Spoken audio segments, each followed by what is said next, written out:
For almost 25 years, I went to bed with the same thought.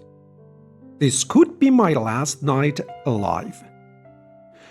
Whenever I traveled, I imagined the accident that would end my life before I reached my destination. It wasn't occasional anxiety. It wasn't a passing thought. It was a quiet certainty that followed me everywhere. I couldn't explain it. I wasn't seriously ill. No one was threatening me. My life was, by all appearances, completely normal. Yet, every night as I closed my eyes, I wondered if I would ever open them again. I tried everything to get rid of the fear.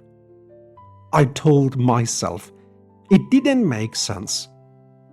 I distracted myself. I reasoned with myself. Nothing worked. Because deep inside, the fear didn't feel irrational. It felt true. And the strangest part was that I had no idea why. Then, one ordinary day, something happened that I could never have planned. My uncle was in the hospital, preparing for surgery. I was sitting there waiting when my phone rang. I answered. Silence. Nobody talked. She was waiting for me to speak, and I was waiting for her. Finally, I said, "Hello?" She replied, "Hello, I'm at your service. Why did you call me?" I said, "No, I didn't call you. You called me and my phone rang." She answered, "No, I didn't call you either." It was strange. Neither of us had actually dialed the other. Then she introduced herself. She was a psychologist. The moment she said those words, I froze. The night before, after nearly 25 years of living with that fear, I had prayed one of the most desperate prayers of my life. God, either heal me or let me die. I can't live like this anymore. So, when a complete stranger told me she was a psychologist, I couldn't help thinking, could this be God's answer to my prayer? I told her I can't talk because I was at the hospital, but I asked if I could call her later. After I hung up, one thought stayed with me.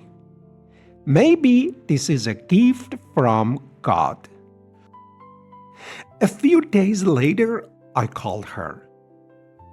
During our first conversation, I told her about the fear that had followed me for nearly a quarter of a century.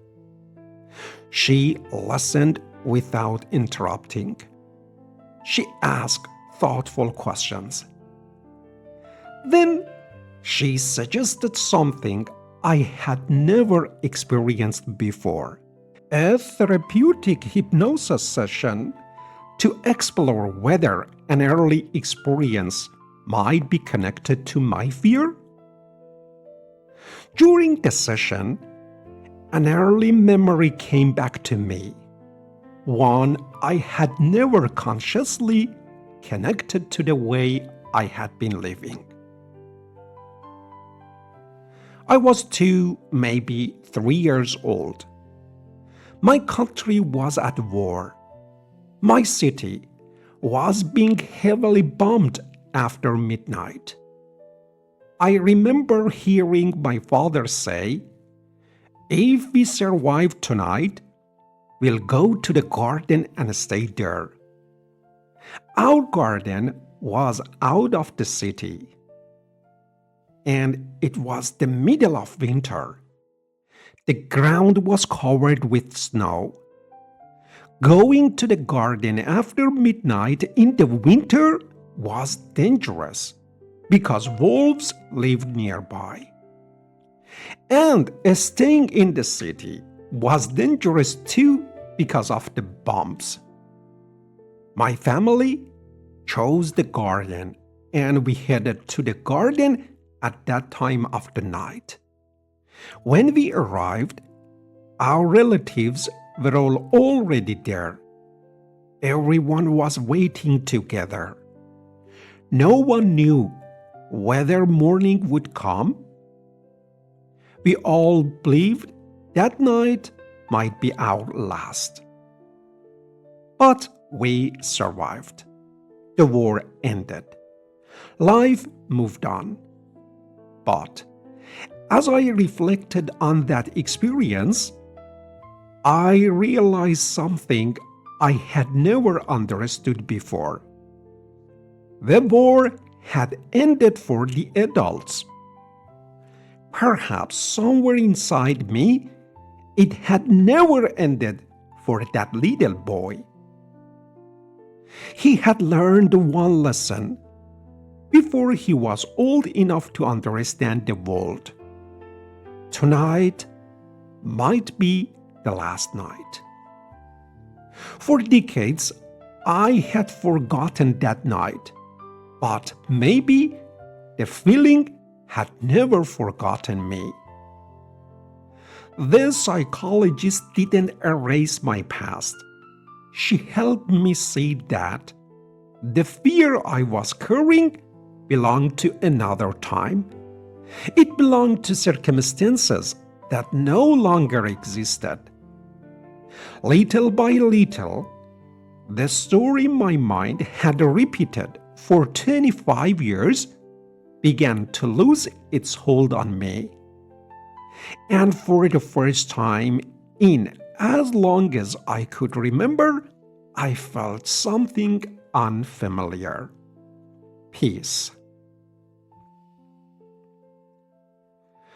I've shared this story because I know I'm not the only person who has carried a fear without understanding where it came from.